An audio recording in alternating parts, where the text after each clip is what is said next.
Most people think the Vatican Bank is a scandal. A few corrupt priests, some missing money, maybe a dead banker hanging under a bridge in London. That's the story they want you to see. It's not wrong, it's just too small. The Vatican didn't just collect donations. It moved gold across borders before central banks existed. It held land deeds on 3 continents. It ran a diplomatic pouch system that no government on earth could open, inspect, or tax. Sovereign immunity, not earned, declared. Other empires built banks to fund wars. The Vatican built a faith to fund a bank. They didn't just store wealth, they made wealth sacred. And sacred things don't get audited.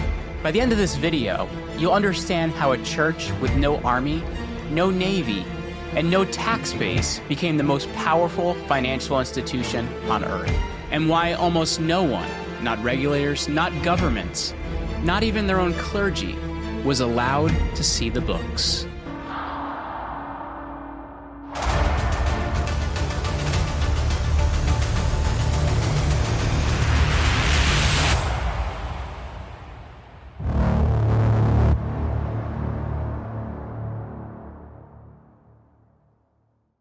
Welcome back to Hidden Forces in History. I'm your host, Jeremy Ryan Slate, CEO of Command Your Brand. We help our clients to appear on some of the biggest podcasts on the planet. Check us out via the link in the description. And now, our story. So let's open the books. Not the ones on the altar, the other ones. The ones locked behind the walls of the Institute for Works of Religion, or the IOR. Commonly known as the Vatican Bank, an institution that holds over $5 billion in assets, operates inside a sovereign city-state the size of a golf course, and answers to no central bank, no financial regulator, and no elected government on earth. To understand how it got there, you have to go back, long before the bank ever existed, before the scandals, before the dead bankers, before the mafia, the Masons, and the missing billions. You have to go back to the moment the Catholic Church stopped being a faith and started being a financial empire. In the 4th century, the Roman Emperor Constantine legalized Christianity. That much is real. What happened next is one of the most consequential lies in Western history. Sometime in the 8th century, no one knows exactly when, a document appeared in the papal archives. It was called the Donation of Constantine, and it claimed that the emperor himself had transferred authority over all of Rome, the western provinces of the empire, and the right to rule as a temporal sovereign directly to the Pope. It was a forgery, a complete fabrication, and it wouldn't be exposed as one for another 700 years. But by the time a scholar named Lorenzo Valla proved it was a fake in 1440, the damage, or rather the architecture, was already built. For 7 centuries, the Catholic Church had used that forged document as the legal foundation for the Papal States, a sprawling political territory that stretched across central Italy. Not a spiritual jurisdiction, a political one, with tax collectors, with armies, with courts. This is the first move in the playbook. You don't just claim moral authority, you claim legal authority. And you backdate the paperwork. The Papal States were not a church with land. They were a government funded by faith. The Pope collected taxes from tenant farmers, levied customs duties on trade routes, and charged fees for everything from marriage to burial. And because the church had declared usury, the charging of interest on loans, a mortal sin, they forced the actual mechanics of lending into the hands of others. Jewish moneylenders, Lombard bankers, the Knights Templar. And here's what most people miss about the usury ban. It wasn't just theology, it was market control. By banning Christians from lending money, the church created a financial underclass that it could simultaneously depend on and persecute. When the debts got too large, when the king needed a scapegoat, or when the church needed to seize assets, the lenders were expelled. Their property was confiscated. Their records were burned. The church didn't avoid banking, it outsourced it. And it kept the kill switch. This is a pattern you'll see again and again in this story. The Vatican never holds the weapon directly. It holds the hand that holds the weapon. By the 15th century, the Papal States were one of the wealthiest political entities in Europe. But running an empire costs money. Wars cost money. Cathedrals cost money. And the church had a problem. It needed a banking partner sophisticated enough to manage international capital flows, but obedient enough to stay in its lane. Enter the Medici. The Medici Bank of Florence didn't just become the Vatican's banker by accident. They engineered it. Giovanni di Bicci de' Medici secured the papal account in 1410. And from that point forward, the Medici handled the transfer of tithes, the financing of papal projects, and the movement of gold across European borders. They processed indulgence revenues, the sale of spiritual forgiveness for cash, on a continent wide in scale. Think about that for a moment. The church sold salvation. The Medici collected the receipts, and between the two of them, they built a revenue pipeline that stretched from London to Constantinople. The Medici didn't just lend money to the Vatican. They became the Vatican's financial operating system. And in return, the church made the Medici sons into cardinals, Medici cousins into bishops, and two Medicis became pope. This is the second move in the playbook. You don't just hire a banker. You merge with one. You make the financial and the spiritual indistinguishable, so that attacking one means attacking both. And the public? The public saw cathedrals. They saw Michelangelo painting the Sistine Chapel. They saw the glory of Christendom. They didn't see the ledger underneath, the debts, the loans, the interest behind the language of gifts and charitable contributions. Because the church never called it interest. They called it something else every time. A fee, a penalty, a donation. The words changed, the math didn't. For 300 years after the Medici era, the Papal States functioned as a mid-tier European power. Not the largest, not the strongest, but untouchable, because who would invade the Pope? The answer came in 1870. Italy did. The Italian unification movement, the Risorgimento, swallowed the Papal States whole. Italian troops marched through the walls of Rome. The Pope retreated behind the Vatican walls and declared himself the prisoner of the Vatican. For the next 59 years, the papacy refused to recognize the Italian state, and the Italian state refused to recognize papal sovereignty. It was a standoff. And like most standoffs between a church and a government, it ended with a check. In 1929, Benito Mussolini signed the Lateran Treaty. The deal was straightforward. Italy would recognize the Vatican City as a sovereign state, the smallest in the world, 110 acres. And in exchange, the Vatican would recognize the Kingdom of Italy.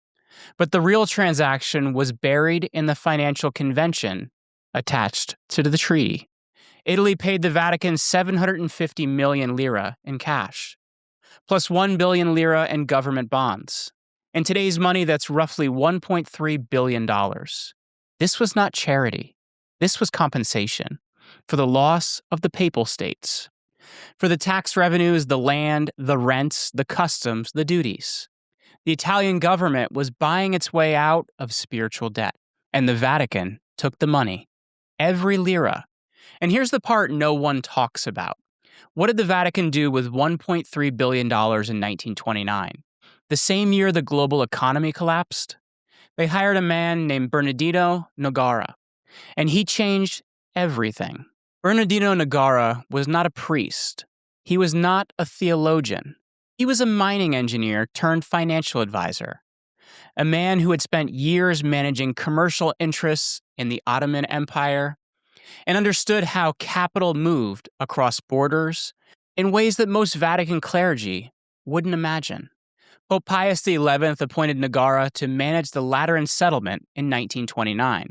And Nogara agreed on 3 conditions. First, he would have complete autonomy over investment decisions. No papal committee, no cardinals looking over his shoulder. Second, he would be free to invest anywhere in the world, in any asset class, through any instrument. No moral restrictions, no ethical screens, no limit on which country, which industries, and which companies. Third, his activities would remain confidential. No public disclosure, no audits by outside institutions. The Pope agreed to all 3. Read that again. The head of the Catholic Church, an institution that had spent 1,000 years preaching against usury, against greed, against the love of money, gave one man unlimited, unsupervised authority to invest over $1 billion in anything he wanted, with no moral constraints, and told him to keep quiet. Nogara went to work immediately. While the rest of the world was panicking through the Great Depression, Nogara was buying. He moved a portion of the Vatican's capital into gold, stored at the Morgan Bank in New York. He bought Italian government bonds at Depression-era prices. He invested in utility companies, railroad stocks, real estate across Italy and France. He built a web of holding companies and shell entities that made the Vatican's financial footprint nearly impossible to trace. By the late 1930s, the Vatican was one of the largest shareholders in several Italian corporations. Not through a single entity, through a maze of subsidiaries, trusts, and intermediary firms, each one removing the Vatican's name one more step from the public record. And then the war came, and Nogara's system became something else entirely. When World War II began, most European financial institutions were frozen. Governments seized assets. Banks were nationalized. Capital controls locked money inside national borders. But Vatican City was a sovereign state. It was neutral, and its financial operations were protected by diplomatic immunity.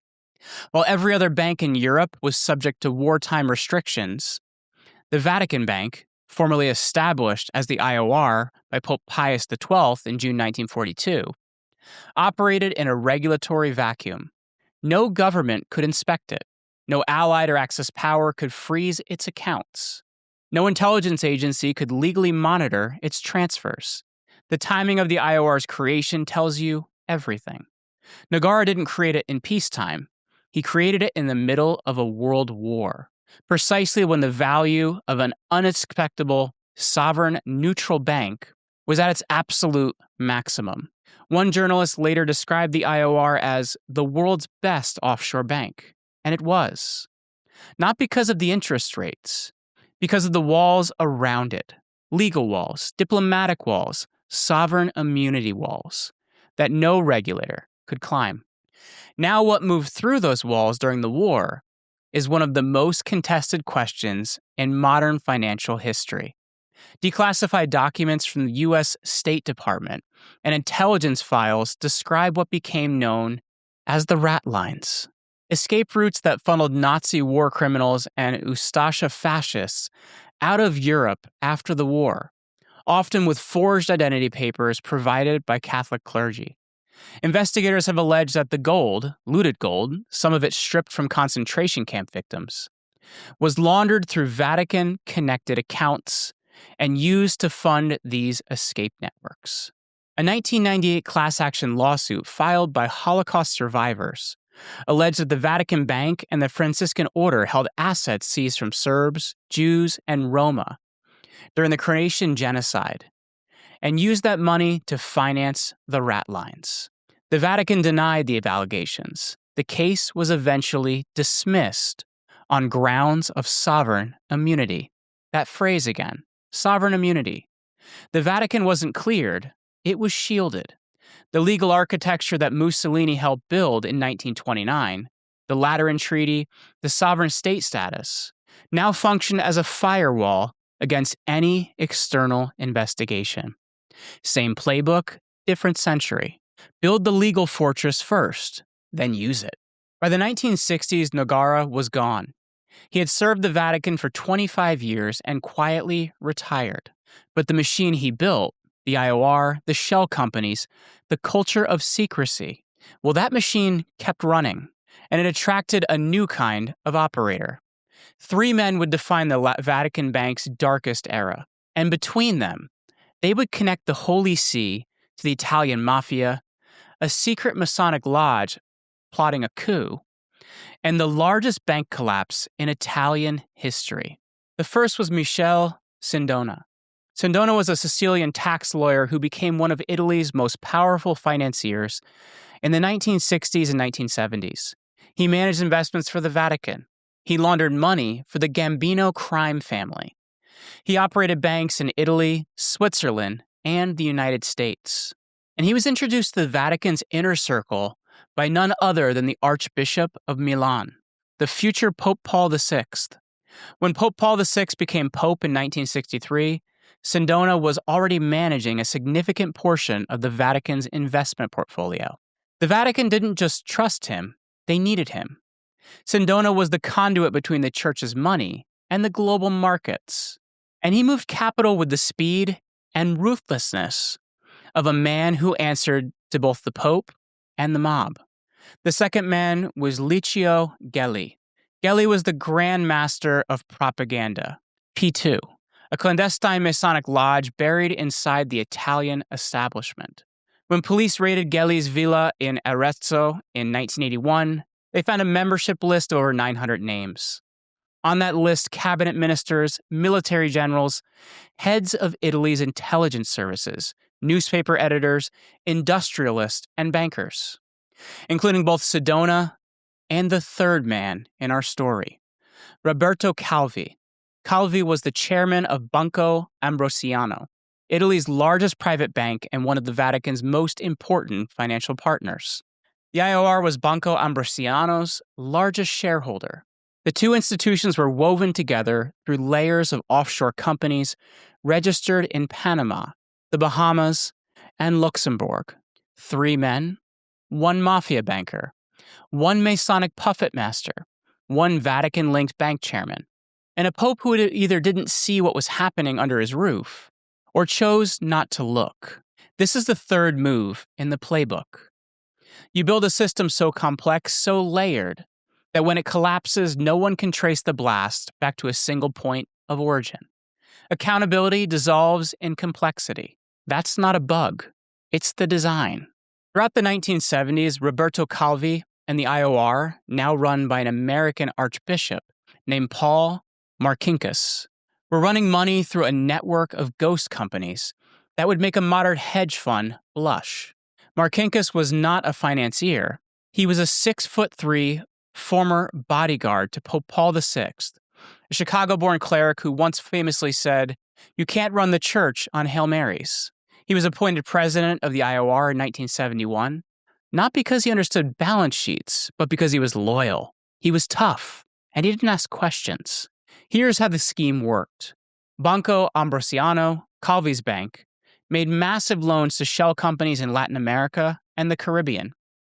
These shell companies were secretly controlled by the IOR. The loans were unsecured. The money went in, and it didn't come back. Over time, the hole grew and grew. By the early 1980s, the missing sum was approaching $1.4 billion. That's $1.4 billion in 1982 money, roughly $4.5 billion today. Where did it go? Some of it allegedly flowed to P2, some of it allegedly funded covert anti-communist operations in Latin America, with connections to the CIA's Cold War activities. Some of it was siphoned by Sindona and his network. The full trail has never been definitely mapped, because the people who could have mapped it started dying. In 1982, Italian regulators closed in on Banco Ambrosiano. The bank was hemorrhaging. Calvi fled Italy on a forged passport. On the morning of June 18, 1982, a postal clerk walking along the Thames in London looked up at Blackfriars Bridge and saw something hanging from the scaffolding. It was Roberto Calvi, God's banker, dead. His pockets stuffed with bricks and roughly $15,000 in mixed currencies. His passport was forged. His briefcase was missing. The initial ruling was suicide, but a second inquest overturned it. And in 2002, forensic experts concluded that Calvi could not have physically hung himself from the scaffolding, and his arms weren't long enough to reach the bars, and there was no trace of rust or paint on his shoes or hands. Someone brought him there. Someone strung him up. In the symbolic language of Italian organized crime, hanging a man from a bridge, specifically a bridge called Blackfriars, was a message, a direct reference to the Masonic lodge that used him, drained him, and discarded him.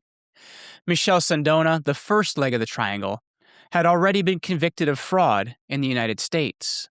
He was extradited to Italy, where he was found dead in his prison cell in 1986, poisoned with cyanide in his morning coffee. The official ruling? Suicide.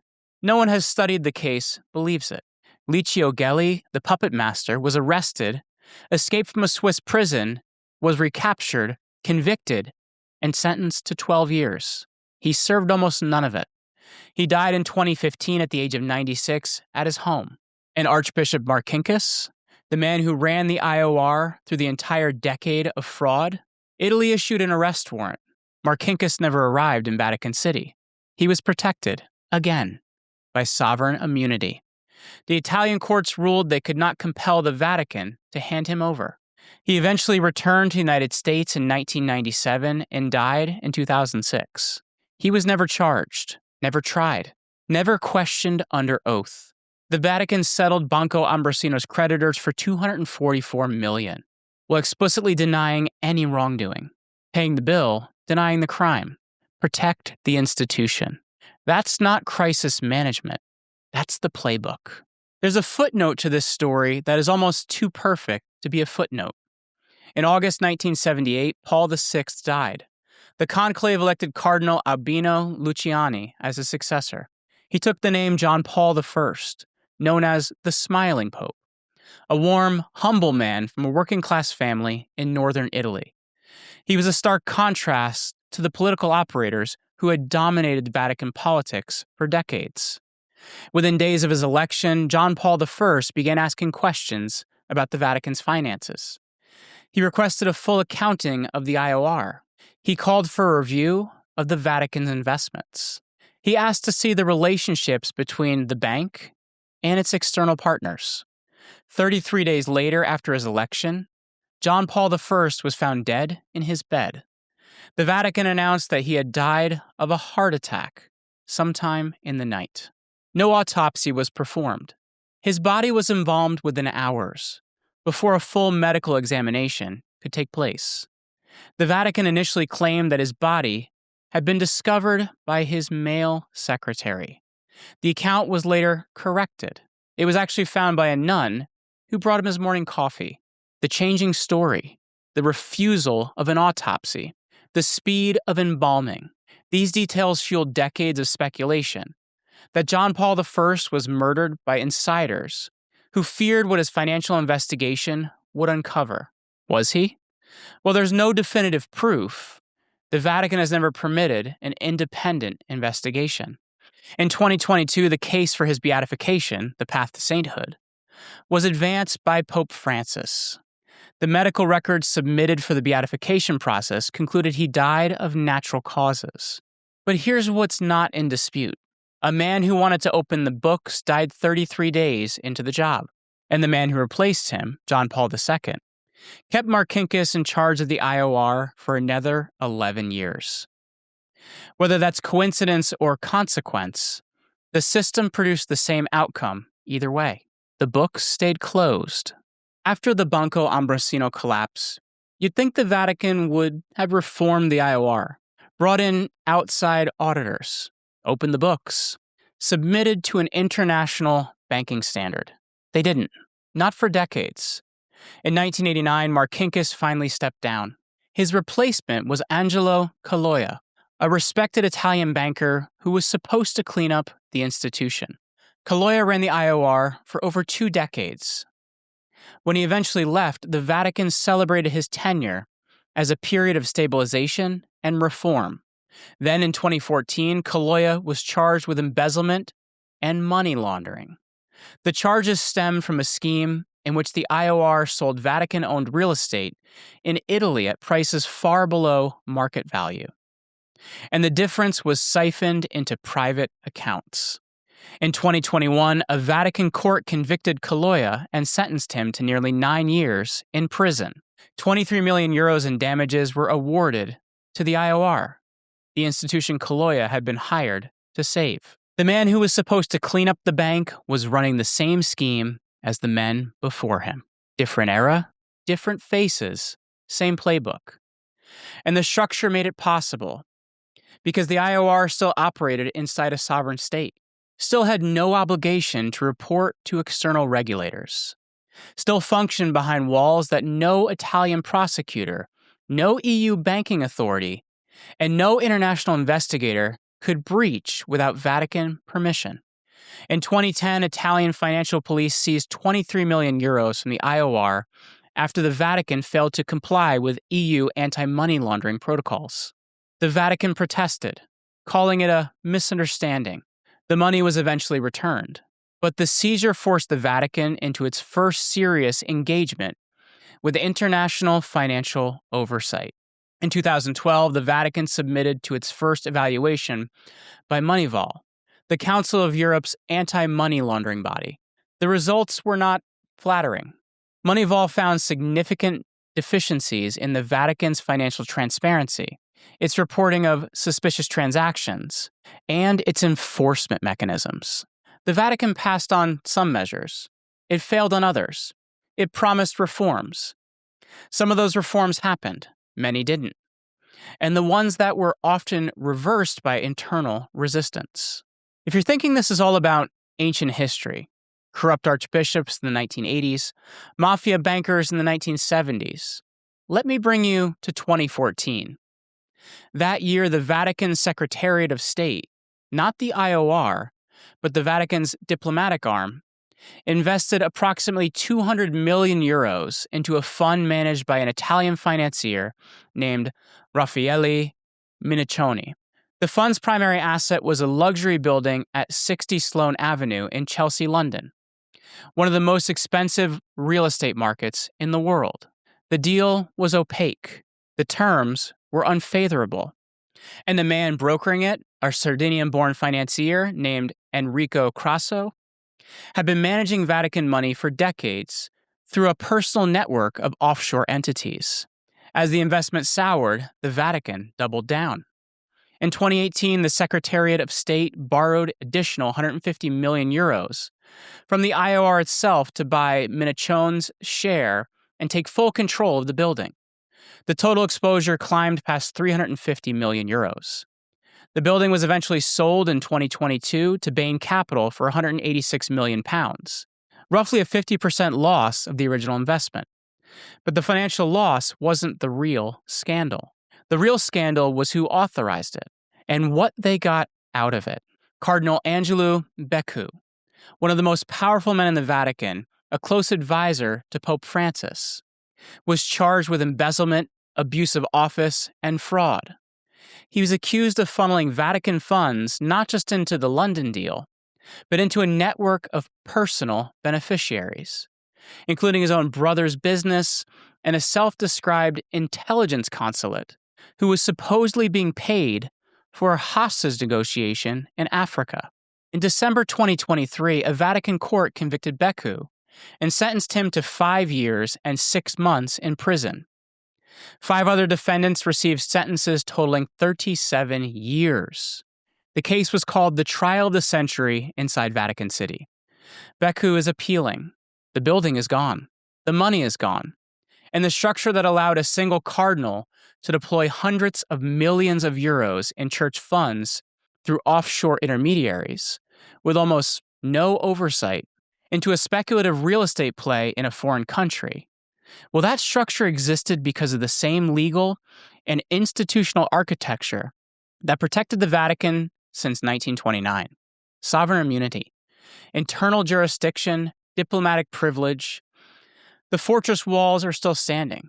The question is whether anyone inside them actually wants to open the gates. So what does the Vatican actually own? In 2021, for the first time in history, the Vatican publicly disclosed its real estate holdings. The numbers were staggering. Over 5,000 properties worldwide, more than 4,000 in Italy alone, over 1,100 abroad, and that figure didn't include embassies, papal residences, or properties held by religious orders rather than the central administration. By 2024, that number had climbed to over 5,400 properties. The Vatican's investment office, the administration of the Patrimony of the Apostolic See, known as APSA, reported a profit of 62 million euros in 2024 alone. But the real estate is just the visible layer. Beneath it sits a portfolio of financial instruments, stocks, bonds, hedge fund positions, managed through a combination of IOR and APSA.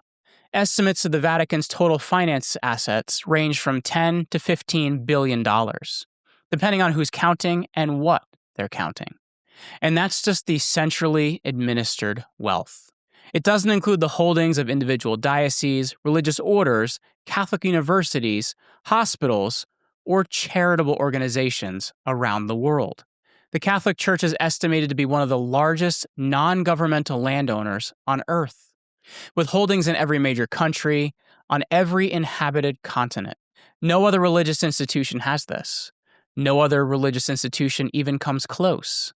And the reason is not faith. It's not divine providence. It's the system. The 1,000-year accumulation of legal privileges, sovereign protections, tax exemptions, and institutional opacity that allows wealth to flow in and makes it nearly impossible for anyone outside the walls to trace where it goes. This is where the cold open promised. This is the mechanics behind the myth. Not a scandal here and a scandal there. Not a few bad apples in priestly collars. A system, a financial architecture designed, century after century, to accumulate, protect, and conceal wealth under the unassailable banner of faith. So let's lay it out, because this isn't just a Vatican story. This is a pattern. And once you see it, you'll see it everywhere. Move 1. Claim sovereignty, not just spiritual authority, legal authority, territorial authority. Build a jurisdiction that no outside power can penetrate. The Vatican did this with the donation of Constantine, a forgery, and then formalized it with the Lateran Treaty, a microstate with macro immunity. Move 2. Merge the sacred and the financial. Make the money indistinguishable from the mission. When you question the bank, you're questioning the faith. When you audit the institution, you're persecuting the church. This is the oldest shield in the book, and it still works. Every time Italian regulators investigated the IOR, the Vatican cried sovereignty.